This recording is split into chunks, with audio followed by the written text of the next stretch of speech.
Hey everyone, welcome back. Hope you guys are having a great weekend. Today is Saturday. We didn't do a video yesterday because I was tied up a little bit last night, so that didn't happen. So we're going to kind of go over what happened yesterday a little bit today. In today's video, we're also going to talk about Hive is increasing their hash rate with a new ATM, so that's good there. We're also going to talk about Sphere 3D that provided their quarterly one results. We'll take a look at that, and we'll also do the weekly review as well for the miners versus Bitcoin miners as well. So chapter's going to be down on the bottom for you guys as always, and I'm going to put out the clips here over this weekend as well. So there's a lot to go through here. We'll try to get through this relatively quickly. And as always, you guys know the drill here. Not financial advice, for entertainment only. Do your own research. I'm investing in the following coins and companies for full disclosure. So let's get into see what happened with the markets yesterday as far as Bitcoin and the miners and everything else. So let's take a look at what happened there. So S&P was down 0.16%, Dow Jones was down 0.03%, NASDAQ was down 0.37%, Bitcoin was actually down quite a bit. I mean, it went below our 200 weekly moving average here. So we hit a low of 25,810, but it did bounce off of that and closed way higher above our 200 weekly moving average, which is good. But we were down nonetheless 0.66% on the day. And then we'll see how today comes out. Right now, we're kind of trading flat a little bit on it. The RSI on the daily is at 37. Last time we were back here, right around here. Price at that point was much lower. We were around, looks like possibly, what is that, 20... right around here, we were right around 20,000. So we're still up about 6,500 up from where we were back then on the RSI. So that's good there. Okay, on the 4-hour chart, we can see here that the RSI did go below the 30 mark, which was oversold here, and then bounced definitely off of this 200 weekly moving average, as you can see here. So that's good. We'll see how long it can last, bouncing off of that 200 weekly moving average before it falls below that and goes down to the 200 daily moving average, okay, which is right now at approximately 24,700.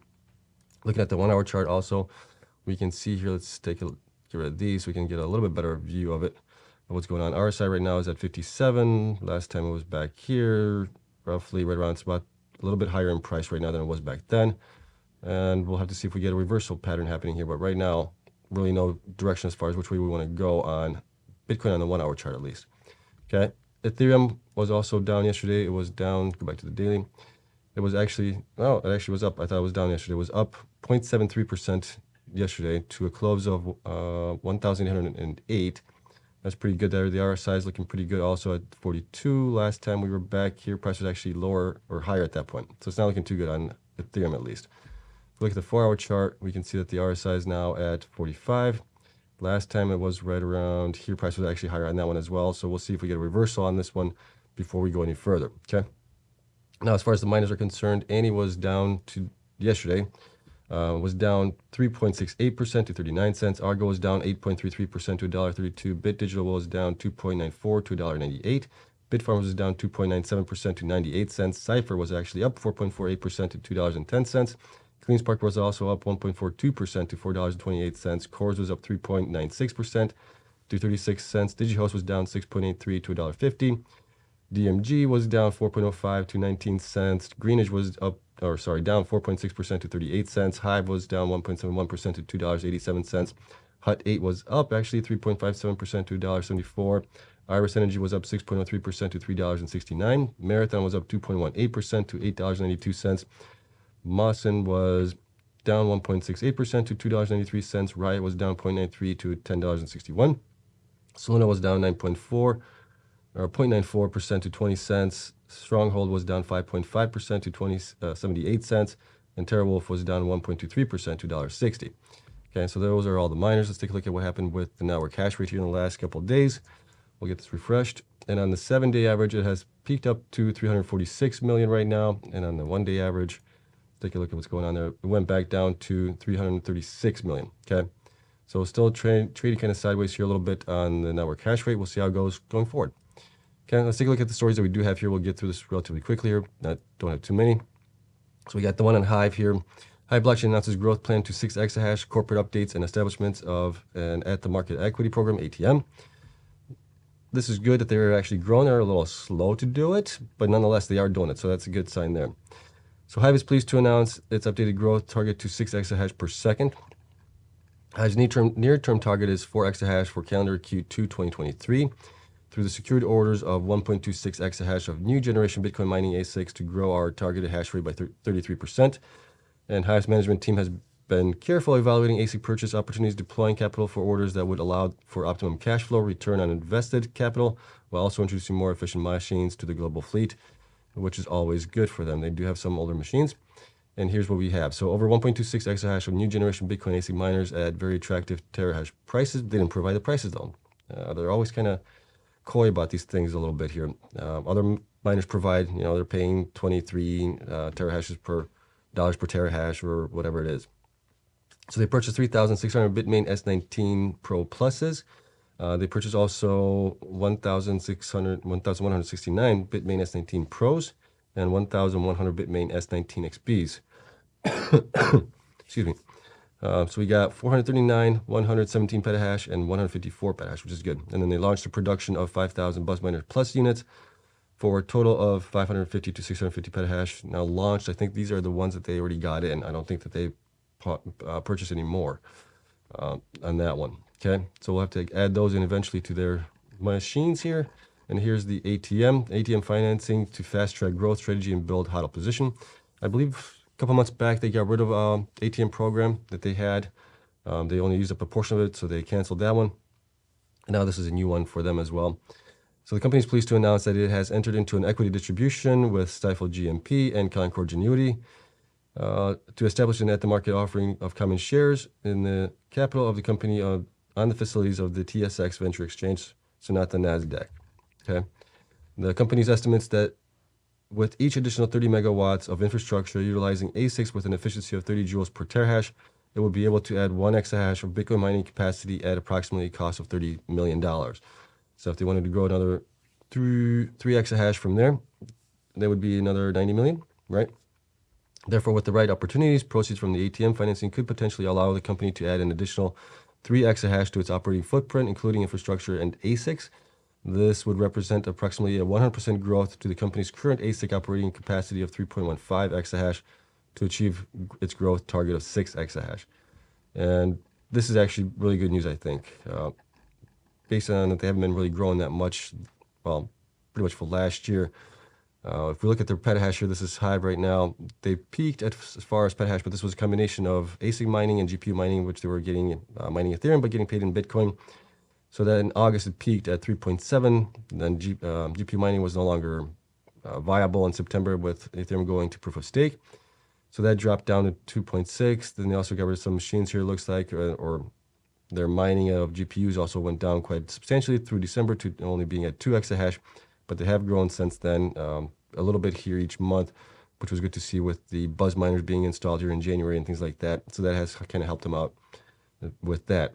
But overall, they do need to grow before the halving event of next year. Getting to 6 exahash is definitely going to be in the right spot, or at least a little bit better spot than they are right now. We do have other companies that are in that spot, with Bitfarms being above close to that 6 to 7 exahash. Hut, after the merger with USBTC, will also get to 7 exahash roughly. Then you got TerraWolf, Iris Energy, Cypher as well are going to be right around that spot as well, between 6 and 7, somewhere around there by the end of the year. So they're going to be in pretty good company if they can achieve that. It would be nice to see them grow past that a little bit, but we'll see what they can do. Nonetheless, this is good news for them growing. Obviously, this might mean some share dilution, which is always not the best thing, but as long as they're growing, I'm okay with that. I'd rather have them grow and grow their hash rate and dilute a little bit instead of just diluting just to HODL all the time. Okay, so that's just my point on that one. Let's take a look at the next one here. So the next one is Sphere 3D provides first quarter 2023 financial results and operation updates. We'll go through this relatively quickly here. 2023 first quarter highlights and recent developments. So the revenue increased by 1.6 million to 3 million during the first quarter ended March 31st. The company mined 110.25 Bitcoin during the quarter ended March 31st. The company ended the quarter with 446 petahash, and then they have 3,900 miners begin hashing in May, with an additional 6,500 expected in the next 60 days. Okay, and hash rate update. So Sphere 3D had approximately 0.45 exahash hashing at March 31st, with a total of 1.5 exahash expected to be hashing in 60 days. So this would be good for them. They're definitely one of the smaller miners that we do cover here. Okay, so let's look at the numbers that we do have for them, and we'll get into the weekly here really quick. So here's Sphere 3D, 78.3 million shares outstanding currently, about 4.3 exahash hashing. They're supposed to get to about 1.7 total with what I have here for them. They're saying 1.5 possibly within the next, this possibly quarter. We'll see if that happens. Market cap is at 31 million right now. We can see their BTC production has been flat throughout most of last year. up a little bit here in December and January. It's been kind of coming down here ever since January. They've been kind of stuck at that 433 petahash here since January. And you can see the result of that with declining BTC as network hash rate increases. BTC hodl, you can also see here, increasing every month. So they were hodling a lot, diluting, and then they sold quite a bit here in January, and then they've been selling ever since then as well.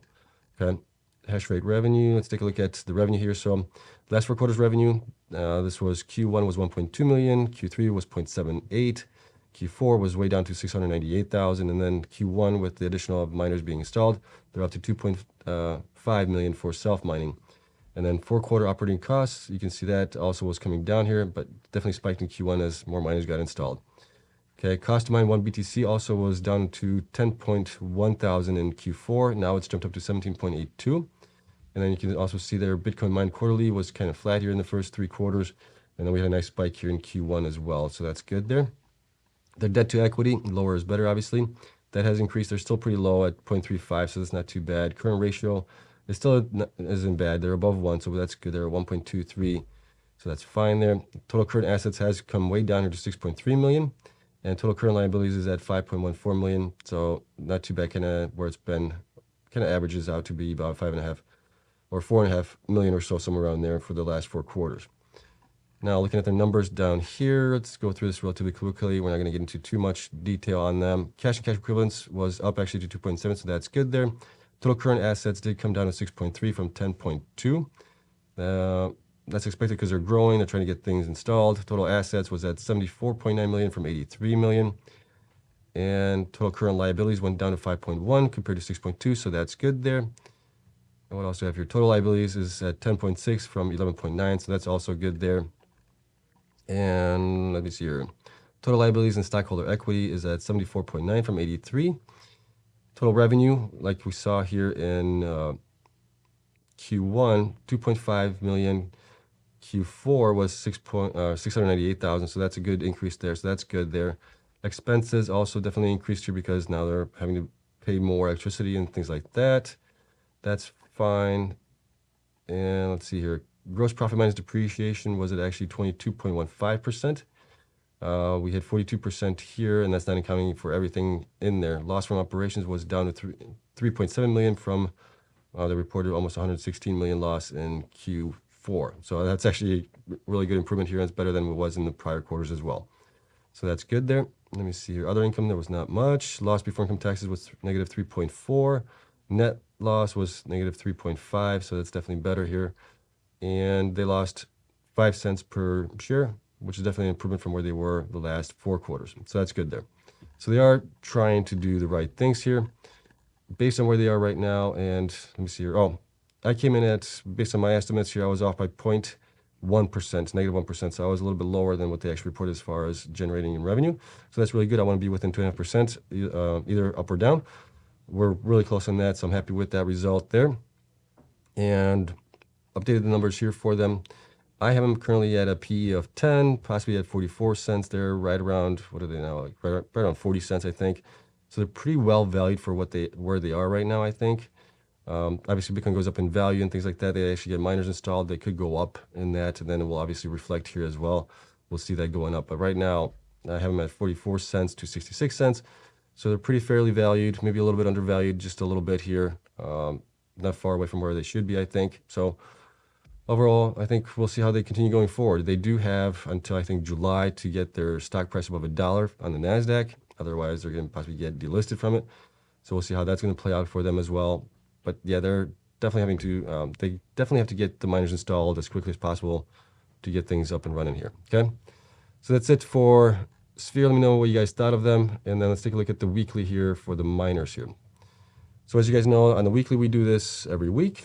We cover all of them, see how they performed against Bitcoin. And on these 2 charts, as always, the green bars are how far the miners are from their 52-week lows.